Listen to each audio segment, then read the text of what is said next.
Bon matin. J'ai réalisé que peu de gens savent pourquoi l'eau brise l'électronique. Je veux dire, tout le monde sait que ça brise l'électronique. On l'apprend super jeune dans les émissions pour enfants où la façon de tuer le méchant robot, c'est en lui garochant de l'eau. Mais il y a pas beaucoup de gens qui savent pourquoi. Puis ça devient super important à savoir. On est une génération qui évolue énormément à travers l'électronique. Puis ça va être de plus en plus le cas. Ça serait important de savoir pourquoi l'eau brise l'électronique. D'abord, il y a les courts-circuits. Ça, c'est comme clair. Je veux dire, presque tout le monde le sait, que l'eau cause des courts-circuits, mais un court-circuit en soi, qu'est-ce que c'est? C'est pas seulement parce que le liquide crée des contacts où il est pas supposé en avoir puis que ça fait juste tout exploser, c'est pas simple comme ça. Quand la carte mère de l'appareil est en contact avec de l'eau ou un liquide qui conduit l'électricité, oui, il va y avoir des courts-circuits qui vont faire en sorte que l'électricité qui part d'un circuit qui est dédié à une tâche va se rendre à une autre place où il est pas supposé aller, puis va affecter la tâche d'un autre circuit. Puis ça va faire deux choses. D'abord, ça va corrompre les données. D'abord, si tu envoies des pulsations électriques qui sont dédiés à aller au processeur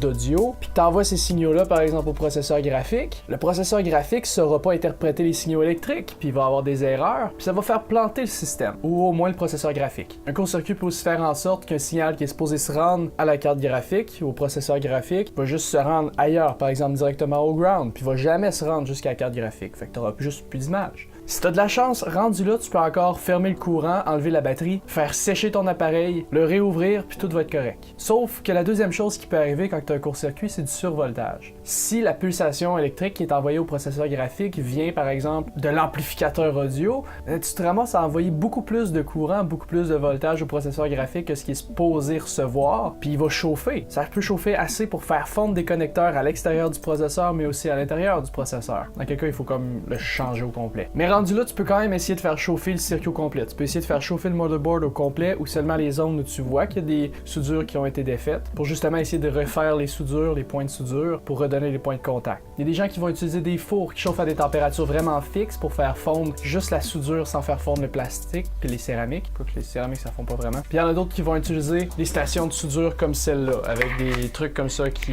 soufflent de l'air chaud d'environ 700 degrés Celsius.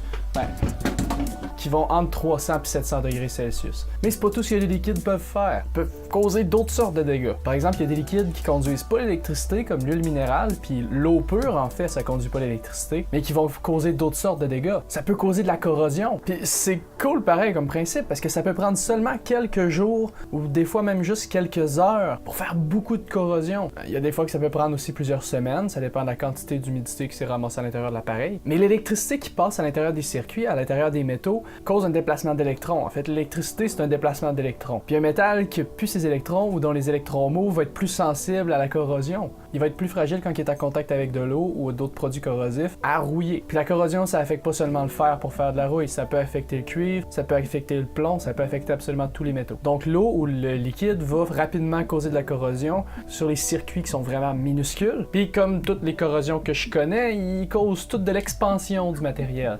Un métal corrodé reste pas la même taille que sa pièce de métal d'origine. Ça prend l'expansion. Puis souvent, ça va prendre assez d'expansion pour que la corrosion se rende jusqu'au contact qui est juste à côté, puis ça va créer une autre sorte de court-circuit qui est plus difficile à se débarrasser. Parce que tu as du métal qui fait le court-circuit de l'un à l'autre. Ben, du métal rouillé. Puis rendu là, ça peut encore corrompre des signaux puis faire du survoltage. Dans certains cas, la corrosion va carrément détruire un contact au complet. Le signal se rendra juste plus jusqu'au processeur ou jusqu'au circuit intégré. Puis comme ça arrive plusieurs jours après qu'il soit tombé à l'eau, ben le monde va se dire « Ah ben yo, fait qu'il est correct », puis là ben plusieurs jours plus tard, leur cellulaire arrête de fonctionner, puis ils se demandent pourquoi, puis ils comprennent pas. Mais encore là, il y a des fois moyen de le réparer. En fait, il y a toujours moyen de le réparer, mais il y a des fois que c'est assez simple que je suis capable de le faire. Je suis pas un professionnel. Parfois, juste d'enlever la corrosion avec l'alcool à friction va faire la job. Ça va enlever assez de corrosion pour défaire les courts-circuits qu'il y a entre certains contacts. Puis d'autres fois, il faut carrément ressouder les contacts. Donc, encore une fois, avec un four ou ben une station de soudure qui est capable de donner de l'air chaud ou un fer à souder, puis beaucoup de skills, parce que c'est rendu petit. Mais parfois, il faut carrément remplacer des pièces.